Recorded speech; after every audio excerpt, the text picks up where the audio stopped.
Yo les bros, bienvenue sur Spatule Bro. On se retrouve pour la petite review hebdomadaire de My Hero Academia saison 6, épisode 12. On arrive donc à la mi-saison et on est sur un épisode, alors qui n'est pas exceptionnel en soi, mais qui m'a redonné les sensations du début. C'est ça que je demande depuis ce début de saison en fait. Oui. Tu vois ce que je veux dire? C'est débile. Calmos les amis. Ah, j'aime bien ça. Ça, c'est bon. C'est la manière la plus stylée de voler. C'est pas la Superman avec les bras devant, on s'en bat les couilles de ça. Il fait oh. Et en fait, il est éclaté comme film.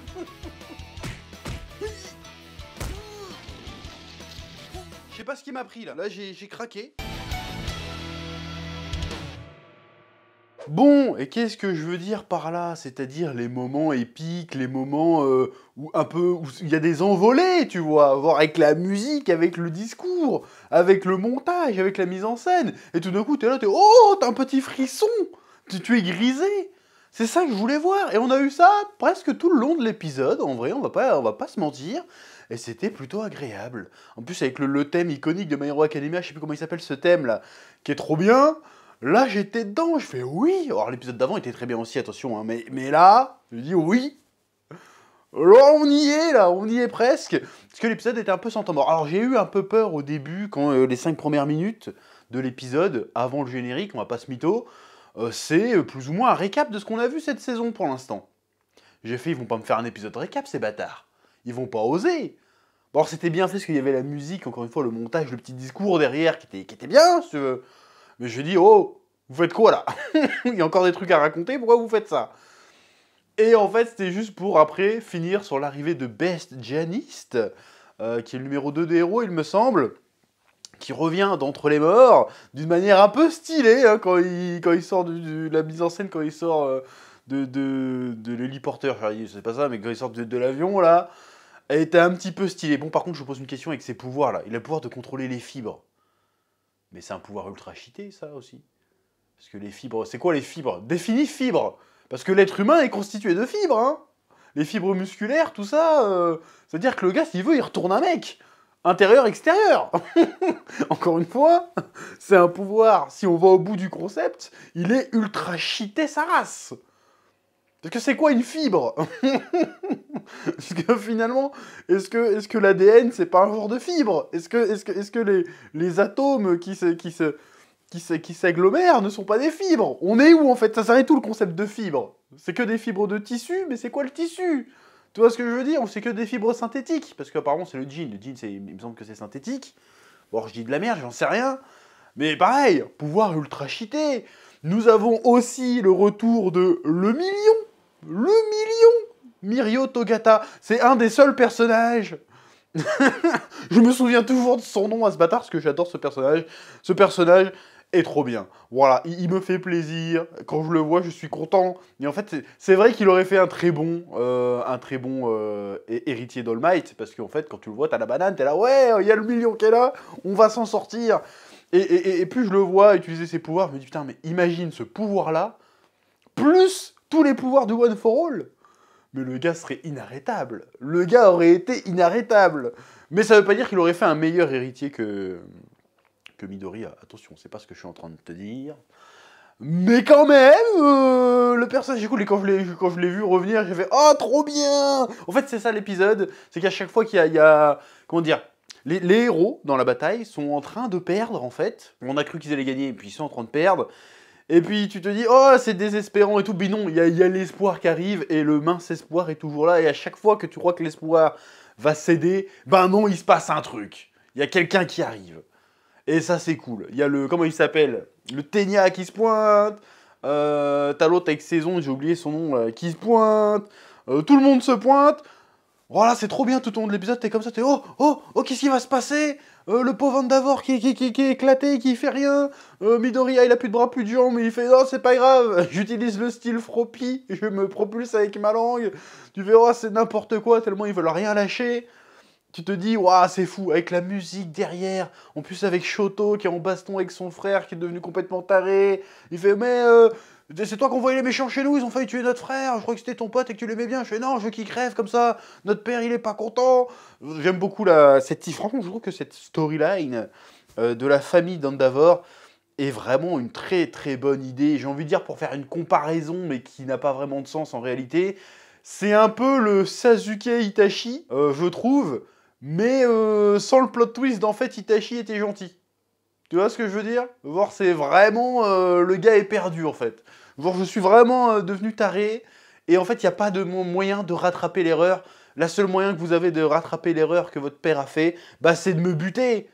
Et je spoil rien en disant ça, je dis pas qu'il se fait buter plus tard ou quoi que ce soit, parce qu'on a dit des fois, je spoil rien du tout. Mais dans l'idée, c'est ça, c'est que, en fait, je suis pas sauvable. Je suis pas sauvable, j'en ai rien à foutre, je veux tout ce que vous crevez. Par contre, l'homme d'abord, je le garde en dernier, pour qu'il crève, pour qu'il souffre. J'en ai rien à foutre, je ne suis habité que par la haine. Mon extérieur reflète mon intérieur. Je suis cramé de l'intérieur, je suis cramé de l'extérieur. J'en ai plus rien à foutre, je vais tout détruire. De toute façon, peu importe ce qui arrive, c'est ça qui est fou, c'est ça qu'un vilain devient vraiment très très dangereux. C'est quand le vilain n'a plus rien à perdre et considère qu'il a déjà gagné. Et pour moi, Crématorium... Dabi, comment il s'appelle, Toka, je crois que c'est ça, il a déjà gagné. Il fait ouais, je m'en fous, je vais me battre avec toi, mais si je te bute Shoto, c'est un bonus parce que l'autre il est déjà vaincu. J'ai détruit sa réputation, j'ai détruit la réputation des héros, et en plus je l'ai détruit lui psychologiquement parce qu'en fait il a fait genre, il m'avait zappé de sa mémoire pour avancer, mais en fait non, je lui rappelle toutes ses erreurs. Donc quoi qu'il arrive, j'ai gagné. Je trouve l'idée absolument géniale et je trouve que c'est une très très bonne... Je trouve que Horikoshi a très très bien saisi l'essence et les thématiques essentielles à la mythologie super-héroïque. Parce que oui, My Hero Academia est un shonen neketsuesque, comme j'aime les appeler. On est dans un manga pur esprit shonen, mais on est aussi dans une histoire de super-héros et il faut... ne pas oublier ce détail-là, et l'équilibre entre les deux, le mélange des deux est très très réussi, et tout particulièrement dans l'écriture des vilains. Alors c'est le cas aussi dans l'écriture des héros, hein. Midoriya qui est abattu parce qu'il n'a pas vraiment battu le méchant, et en plus il a sauvé personne, il fait non il faut que je bouge pour sauver quelqu'un. Bakugo pareil, qui fait non il faut que je sauve une personne, j'en ai rien à foutre, il faut que je sauve quelqu'un. Voilà, donc on est quand même sur ce mythe du héros, et finalement...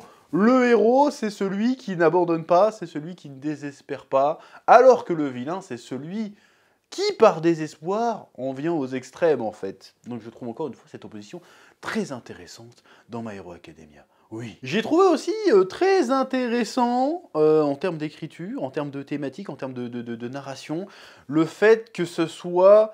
qu'en fait, finalement, Midoriya, Deku, a finalement à peu près le même discours qu'il avait eu avec Shoto lors de la première saison, quand ils se sont battus dans le tournoi, en lui disant c'est pas l'alter de ton père, c'est pas les flammes de ton père, c'est ton alter, tu dois t'en faire, le faire tien. Et il dit plus ou moins la même chose à Crématorium, il fait arrête de dire que tu utilises les flammes de ton père, non, c'est tes flammes, c'est ton alter à toi, c'est ta responsabilité ce que t'en fais avec. Et que moi, l'Endeavor que je connais, il est pas infaillible, certes, mais il se bat, quoi qu'il arrive quand même, pour quelque chose de juste, et il nous pousse toujours à aller de l'avant, malgré tout. Et c'est intéressant parce que, comment dire, ça fait un peu le reflet de Shoto, dans le sens où l'autre n'a pas réussi à s'extirper de l'influence de son père, alors que Shoto, si, en fait. Et Endeavor, qui entend ce qu'il a dit, et du coup, dit non, je peux pas, je me reprends. Parce que, en fait, oui, en tant que père, je suis une grosse merde, mais je suis quand même un héros. Donc, faut que je me bouge le cul. Et il envoie une giga patate dans la gueule de Gigantomachia. Et j'étais persuadé que quand Gigantomachia était tombé, en fait, bah c'était. Parce que d'abord, il a mis une patate dans le menton, tu vois. Il me dit, oh, il lui a mis un KO, bâtard. Mais en fait, non. Dommage, ça aurait été trop bien qu'il butise ses dernières fois pour mettre un KO au monstre invincible. Ça aurait été génial. Mais c'est pas ça qui s'est passé. C'est juste qu'il a gagné quelques secondes et puis après, il s'est pris la patate. Bon, en fait, la morphine a fini par fonctionner. Et donc, voilà. Et on aurait tendance à dire que c'est fini. Mais ce n'est pas terminé. Voilà, même Beth Jadis qui est en train de cracher du sang de partout parce qu'en fait, il était réellement blessé. Hein, il n'était pas tout à fait guéri.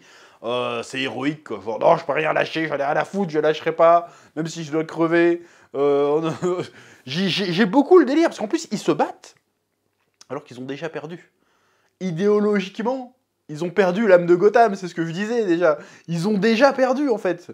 C'est ça qui est génial, ils abandonnent pas, alors qu'ils ont, en quelque sorte, déjà perdu. Tu vois ce que je veux dire? Parce que quand ils vont rentrer, je spoil rien, parce que c'est évident, hein, à ce stade-là, il va pas avoir une ambiance « Ouais, merci les héros », c'est pas le délire. Mais pourtant, ils vont quand même tout donner. C'est ça, aussi, encore une fois, l'esprit super-héroïque, c'est-à-dire que le super-héros n'attend pas de reconnaissance, n'attend pas de remerciement, il se donne corps et âme, pas juste parce que c'est ce qu'il faut faire, parce que c'est la bonne chose à faire. Donc ça, encore une fois, c'est super intéressant, ce traitement-là, dans My Hero Academia.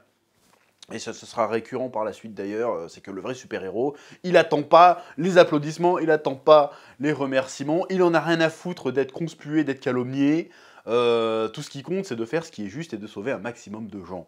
Voilà, donc de ce point de vue-là, c'est génial, ça fonctionne. J'ai beaucoup aimé cet épisode, on arrive à la mi-saison, il me semble, parce qu'il me semble que c'est des saisons de 24 épisodes maintenant, dans My Hero Academia, aux grandes dames de l'animation qui jadis fut vraiment exceptionnelle et qui est maintenant est très bien, mais peut mieux faire, hein, on va pas se mytho. Mais en tout cas, j'ai beaucoup aimé cet épisode. Et je crois que c'est à peu près tout ce que j'ai à baragouiner sur cet épisode. Donc comme d'habitude, je te laisse le soin de me mettre un petit pouce bleu, hein, un petit commentaire de référencement ou juste tout simplement pour discuter ce que tu as pensé de cet épisode. Voilà, pour l'instant, cette saison, un peu en dents de scie, mais il y a quand même quelques fulgurances. Et j'ai franchement hâte de voir l'épisode prochain, voir comment ils vont tourner tout ça.